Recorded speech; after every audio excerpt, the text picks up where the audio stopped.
Eu vou ler aqui em Marcos 13, que diz o seguinte,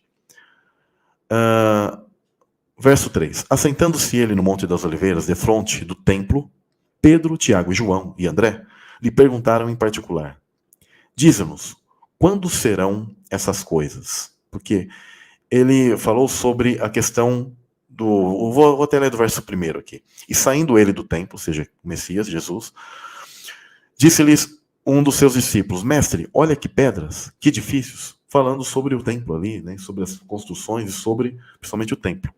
E respondendo Jesus, disse-lhes, vê estes grandes edifícios? Não ficará pedra sobre pedra, que não seja derrubada. E isso eu compreendo não só que ele estava falando só sobre aqueles tempos que estariam se aproximando para os judeus daquela época. Ele está falando no geral. Quando eu vejo hoje Jesus falando, ele está falando do atemporal, da totalidade, que tudo isso aqui vai cair. E assentando-se ele no Monte das Oliveiras, defronte do templo, Pedro, Tiago, João e André lhe perguntaram em particular, dize-nos quando serão essas coisas, que sinal haverá quando todas elas estiverem para se cumprir? Tá? E Jesus respondendo-lhes, começou a dizer, olhai que ninguém vos engane. Então, primeira coisa, as pessoas precisam compreender as profecias e aquilo que Jesus ele falava sobre, porque eu vou falar sobre arrebatamento, sobre várias outras coisas, mas, por favor, pessoal, não deixe que as pessoas te enganem. Tá? Duas formas que as pessoas podem enganar alguém.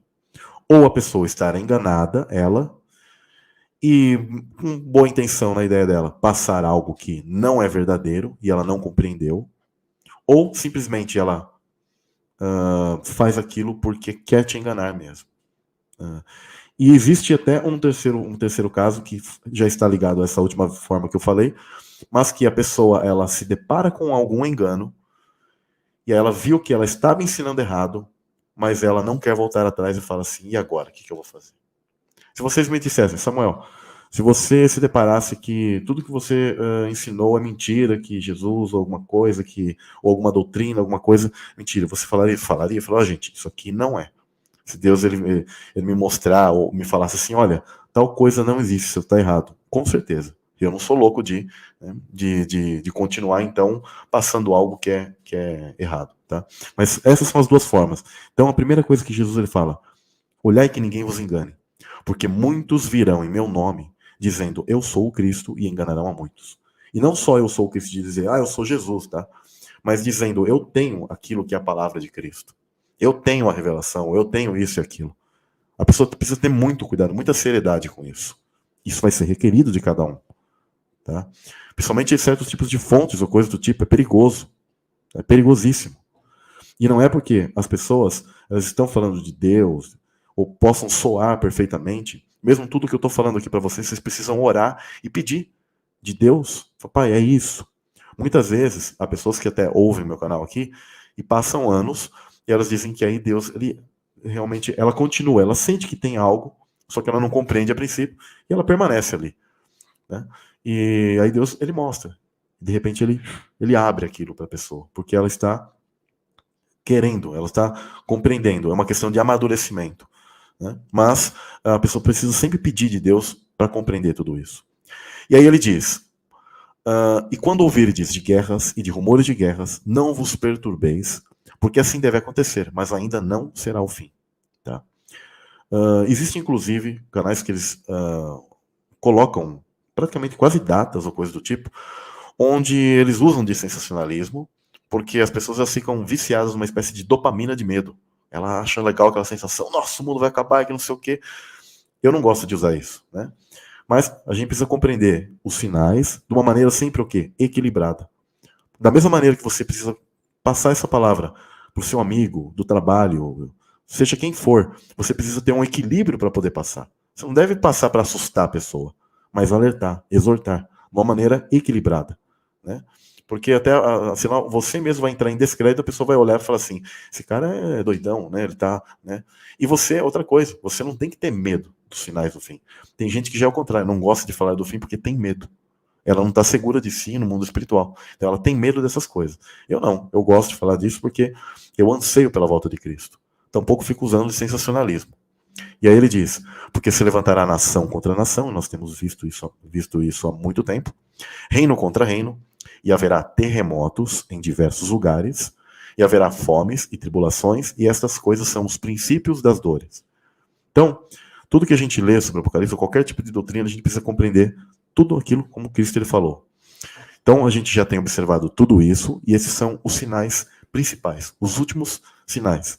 Tá? Mas eles estão desde a época de Cristo. Por talvez as pessoas se habituarem, aparentemente, a observarem essas coisas, porque os jornais eles mostram isso, elas acabam esquecendo que tudo isso já são sinais que tudo está próximo. Não é um exagero, né? Tem pessoas que tiram sarro, falam, cadê o Jesus seu? Né? Ele não voltou nunca? Cadê o seu Messias, o Machia? Né? E ficam tirando sarro.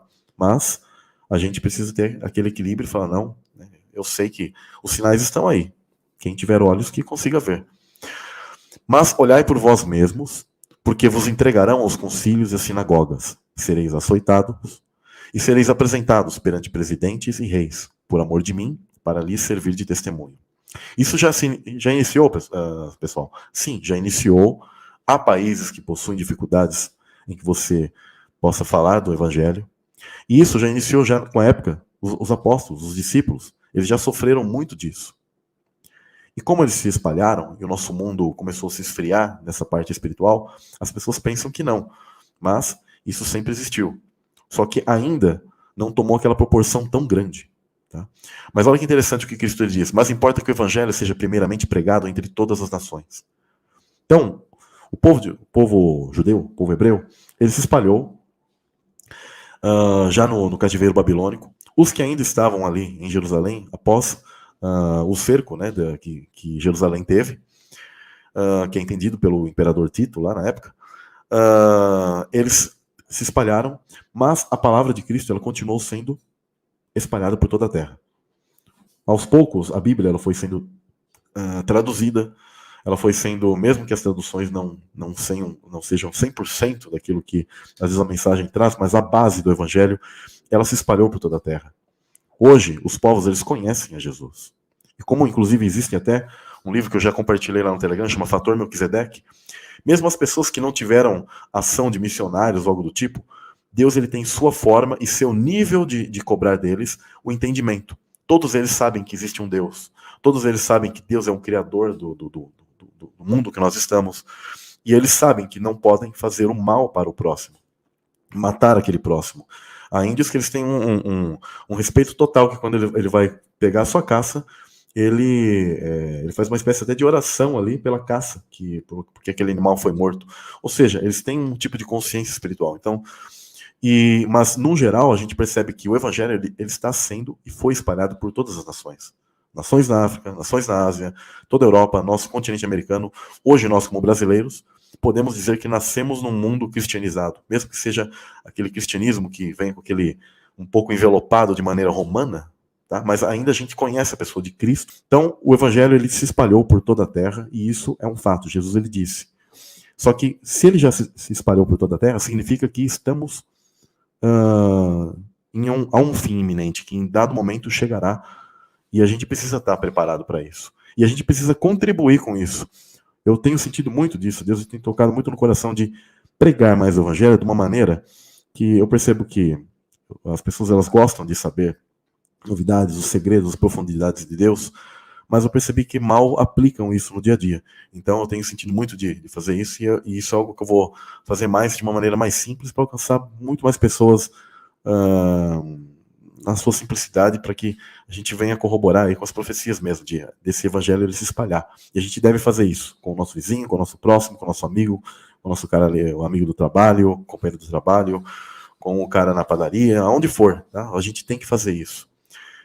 Continuando, quando, pois, vos conduzirem, vos entregarem, não sejais solícitos de antemão, pelo que haveis de dizer, nem premediteis, mas o que vos for dado naquela hora, isso falai, porque não sois vós os que falais, mas o Espírito Santo. Ou seja, não se preocupem tanto com o que vai ser dito, tá? Mas Deus ele vai conduzir, vai te dar as palavras corretas à tua boca.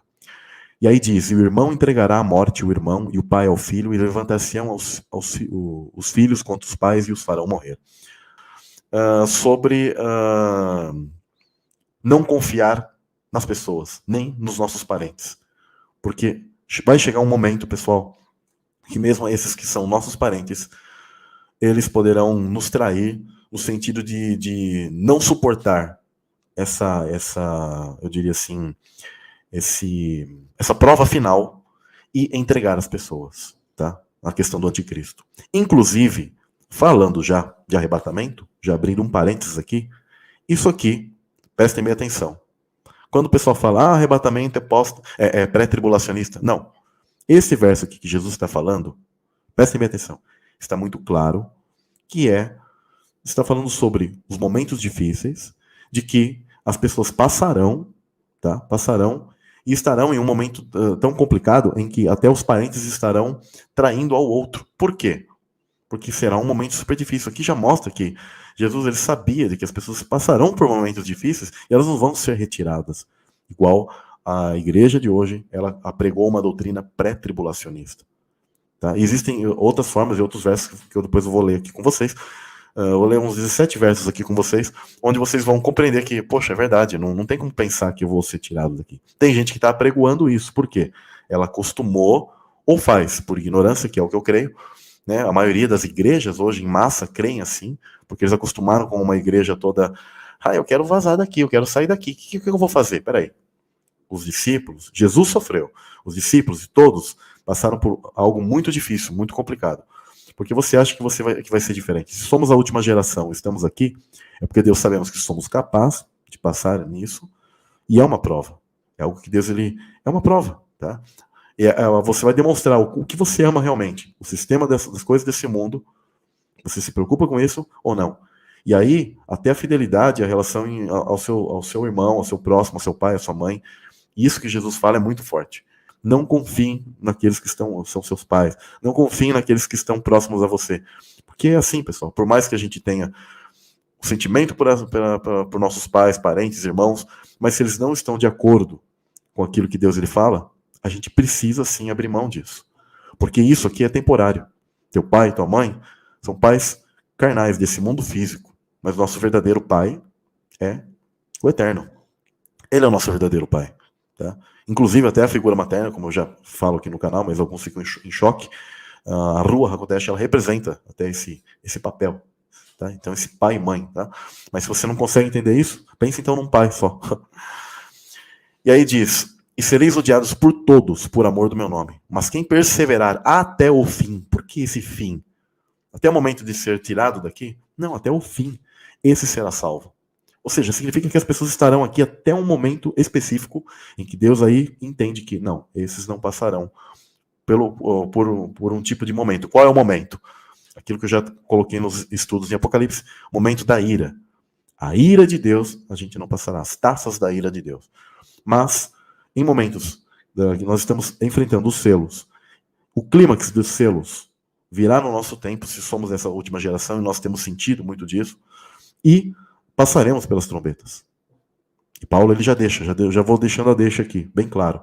Paulo ele deixa muito claro sobre o toque dessa última trombeta, que é o momento em que, até esse momento nós estaremos aqui.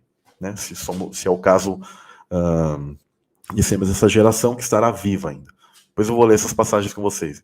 E aí diz, e o que estiver no telhado, não desça para casa, nem entre a tomar coisa alguma de sua casa. E o que estiver no campo, não volte atrás para tomar as suas vestes. Mas ai das grávidas e das que criarem naqueles dias. Orai, pois, para que a vossa fuga não suceda no inverno. Aqui há mistérios muito interessantes, porque essa questão do inverno eu ainda vou deixar para uma outra live, quando eu fizer um estudo sobre a questão do firmamento e a questão dos que nós chamamos de signos, mas eu gosto de usar as tribos celestiais para explicar isso, porque quando a gente fica usando signo grego, signos de várias civilizações, tem muita confusão. Tá? Existe a história recontada de Néfilins, que eles contam no firmamento. Então eu não posso usar todos os signos ou como uma verdade absoluta para contar algo sobre a história, sobre as coisas, porque são questões gregas, são questões pagãs. E elas vêm com muitas, eu diria assim, mudanças. Você pode pegar, sim, sombras, fazer o filtro pela questão dos hebreus. Se você não fizer o filtro disso, você pode cair em vários erros e você pode levar uma multidão para erros se você quer falar sobre o firmamento. Tá? Isso é muito perigoso. Né? E aí eu vou falar sobre essa questão de que não suceda no inverno, porque tem a ver com uma questão do signo de Serpentário, que está ligado a uma época ali do que a gente chama de inverno, tá? A época da queda dos anjos, da queda do Éden, está conectado a tudo isso. E aí eu vou mostrar para vocês que é uma espécie de roleta. E é isso que Jesus ele estava falando, mas principalmente não só para o tempo desse pessoal aqui, mas para o nosso tempo. Tá? Isso está conectado a aquilo que é chamado de eras, tá? Era de aquário ou coisas do tipo. Tá? Porque naqueles dias haverá uma aflição tal, qual nunca houve desde o princípio da criação, que Deus criou, até agora nem jamais haverá. E se o Senhor não abreviasse aquilo que eu comentei já no início da live, abreviasse aqueles dias, nenhuma carne, ou seja, o homem, nós, se salvaria. Mas por causa dos eleitos, ou seja, daqueles que... e não é predestinado que Deus ele programou assim, colocou o Joãozinho, falou, o Joãozinho eu já vou colocar lá, ele está programado, ele é o eleito. Não. Aqueles que são fiéis até o fim, aí sim são eleitos. Né? Eleito é o quê? Um escolhido entre outros. Né? Então significa que Deus está fazendo uma avaliação para eleger, para ver quem é o eleito que ele vai levar para o reino dele. Simplesmente isso. Entendeu? É bem simples de compreender. Então, por causa dos eleitos, por causa do amor a nós, não por causa dos ímpios, né, abreviou aqueles dias. Então, ou seja, encurtou aqueles dias. Então, se alguém vos disser, eis aqui o Cristo, ou ei-lo ali, não acrediteis, porque se levantarão falsos cristos, falsos profetas, e farão sinais e prodígios para enganarem, se for possível, até aos escolhidos. Porque vai confundir a mente das pessoas. E olha, eu nunca vi um tempo onde as pessoas falam tantas coisas, mas tantas coisas, e é difícil, né? Você vê na internet as pessoas falando sobre várias questões, e que quando você conhece um pouco da Bíblia, você sabe que fala, meu pai, isso não é possível. E a questão dos sinais e prodígios é porque, por exemplo, há pessoas que eu conheço, eu respeito elas, mas eu tenho amigos, eles são, por exemplo, espíritas, kardecistas e etc e tal, e eles creem no que ocorre lá, o que eles veem, aquilo que eles ouvem, nas curas que ocorrem lá, que na verdade são curas momentâneas e que tem um preço que essas entidades dão ali para alguém e a pessoa nem sabe que está servindo algo do tipo, ou ela não quer crer naquilo, ela não quer abrir os olhos. Né? Sinais e prodígios, e mesmo a questão de governos, a grande elite, ela possui tecnologia que está muito avançada naquilo que nós temos, que eles nos dão, de 25 a 30 ou até 50 anos além, e a gente nem imagina, e eles têm muito conhecimento. Então chegará um momento que eles vão propor e vão colocar coisas para as pessoas, e elas vão se enganar e vão dizer, eu acho que tudo aquilo que os crentes, a galera dizia sobre Bíblia, tudo isso é uma coisa retrógrada e não existe. Principalmente as questões hoje que eles querem moldar a tua mente em relação a padrões bíblicos, a padrões da natureza, como masculino, feminino, né? E aí diz, mas vós, vede, eis que de antemão vos tenho dito tudo. Ora, naqueles dias, depois daquela aflição, o sol se escurecerá e a lua não dará sua luz. Então o pessoal fala, Samuel, sol tem irmão gêmeo, existem, o que é o sol negro? É o próprio sol que nós conhecemos, gente. Só que ele não dará a luz. E a lua também não dará a luz. Tá? Então, para as pessoas compreenderem o que eram os chamados segundo sol no tempo antigo, eu ainda posso fazer uma live só sobre isso, que eu posso de antemão colocar para vocês. O chamado segundo sol no mundo antigo, por exemplo, os babilônicos, ele tinha relação com o nome Shamash, tem a ver com Saturno, tá? E Saturno, ele era conhecido como segundo sol. Ele era um corpo celeste que naquele tempo ficava muito próximo da Terra. Na verdade, tudo aquilo que nós chamamos de planetas, ou seja, essas estrelas errantes, que assim como o Sol e Lua são estrelas errantes, eles estão caminhando sobre nós porque eles têm um caminho diferente daquilo que são as estrelas que nós chamamos do firmamento, onde elas são fixas. Eles possuem um tipo de radiação, de luz, tá? E a luz de Saturno, ela deixava o mundo antediluviano de uma cor purple, roxa, tá? Completamente roxa, onde as noites elas eram até conhecidas como iluminadas, né? E o dia tinha um tipo de iluminação diferente. Por isso que muitos da Nova Era chamam de a manhã ou a madrugada dourada, Golden Dawn, né? Então, esses corpos celestes eles estavam próximos ali e eles produziam esse tipo de luz. E, obviamente, como frequências, assim como a Lua altera, por exemplo, as colheitas, a própria colheita dos antediluvianos, ela era acelerada. Por isso eles adoravam Saturno como deus da colheita, como uma espécie de deus da agricultura, porque eles não precisavam trabalhar tanto para simplesmente as coisas crescerem e serem modificadas. Então, essas estrelas errantes tinham esse tipo de papel até aquele momento, porque Deus permitia, tá? E ele afastou essas estrelas. Hoje você vai ver planetas, você vai ver só pontinhos. Então, não existe esse negócio de irmão gêmeo, não sei o quê. Às vezes o pessoal coloca ali fotos sobre dois sóis, que não sei o quê. Existem alguns tipos de fenômenos que ocorrem de maneira ótica, que você pode ver ali, e não significa que é um outro sol ou algo do tipo. O pessoal tem criado muitas coisas na internet que causam engano, pessoal. A mesma coisa que eu já li aqui, falsos profetas, etc. Então você precisa compreender esses sinais, senão você vai confundir os sinais, vai confundir as pessoas e vai acabar, na verdade, levando pessoas a engano, tá? Principalmente o pessoal que crê nas coisas de nova era, no sistema e etc, tá? E aí diz que o Sol não escurecerá, ou seja, o Sol ele é uma espécie de conversor da realidade para nós. Eu sei que soa meio estranho isso, tá? Mas ele é uma estrela que ela causa, ele tem a ver com a nossa realidade e ele está ligado a impedir que entidades demoníacas venham até nós e a gente não tem acesso a isso. Quando ele escurecer, significa que as dimensões estarão entrelaçadas e abertas. Há um mundo espiritual entrelaçado que nós não vemos, que os próprios anjos percorrem essas dimensões, e todas as dimensões estarão abertas naquele momento no Apocalipse. Por isso que a Lua, sim, ela recolhe a energia solar, tá? E ela tem um tipo de iluminação, então como o Sol estará escuro, a Lua também automaticamente não dará sua luz, ela também estará desligada, tá? Ela é um corpo celeste. E depois a gente vai falar um pouco sobre isso. E aí diz, as estrelas cairão do céu e as forças que estão nos céus serão abaladas, em todos os sentidos, tanto como entidades como céus. As estrelas, o firmamento ele vai rachar, vai ruir completamente. Então verão vir o Filho do Homem nas nuvens, com grande poder e glória. Ele enviará os seus anjos e ajuntará os seus escolhidos desde os quatro ventos, da extremidade da terra até a extremidade do céu. Ou seja, ele vai recolher, é uma colheita, tá, pessoal?